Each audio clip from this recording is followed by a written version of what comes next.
change in high fidelity? What are some surprising other ways that business and relationships might change?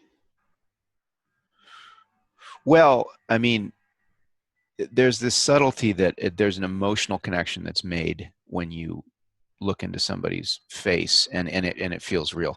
Eye contact, and then the latency, which Peter's heard me talk about a lot, is a big thing.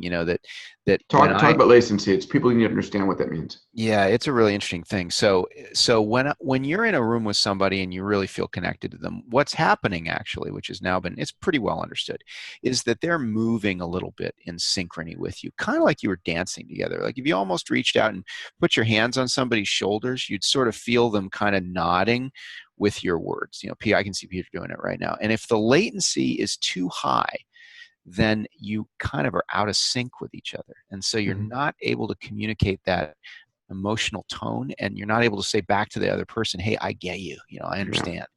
And so it turns out that the amount of latency that you can tolerate in a connection like this, or as avatars, is about 100 milliseconds, about a tenth of a second. And so you kind of got to get things that fast. And as Peter knows, I started high fidelity right when the world networks, the routers, the internet itself got that fast, basically. So when the internet got fast enough so that I could send a message from here to Beijing in about 80 milliseconds, which is what we can do right now, I sort of said, hey, if we could get away with only stapling on another 40 or 50 milliseconds to that, we could create something where, as avatars, we could have an emotional connection sitting across from each other. Same thing with eye contact. Right now we're using very lovely video conferencing setup here, but we're not able to make eye contact. Guys like Peter and me, I see him do it all the time. He looks right up at that, looks Yes. right up at that I'm camera so at that I'm he at the can camera. I wish I connect. was looking at And he you. can't I'm at look the at me. Yeah, he's got a fuse, cam. but he can kind of say, I'm listening. I like you. I want a screen, by the way, with the camera in the middle. You know that a couple of people have built that, and in fact, I bet you've met this guy. There was this great crazy Dutch guy who had built one, and then we actually built one at the beginning of High Fidelity, You and it did. does work a lot better. Oh Yeah, it's not man, bad. It's a slanted screen, just what you'd imagine. You put a camera right behind it. that's great. So 100 milliseconds. Yeah, the challenge is it doesn't work getting to the moon or going to Mars. We need sort of quantum twin particles that you can toggle. Yeah, and that's not Yeah, gonna. Yeah, I mean, well, yeah. maybe that's gonna happen, but I don't.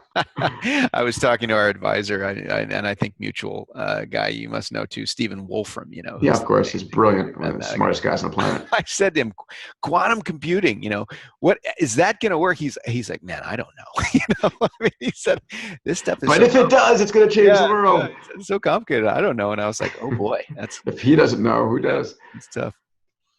Marissa. Fabulous. When might we see language translations for avatars easily accessible for public market users?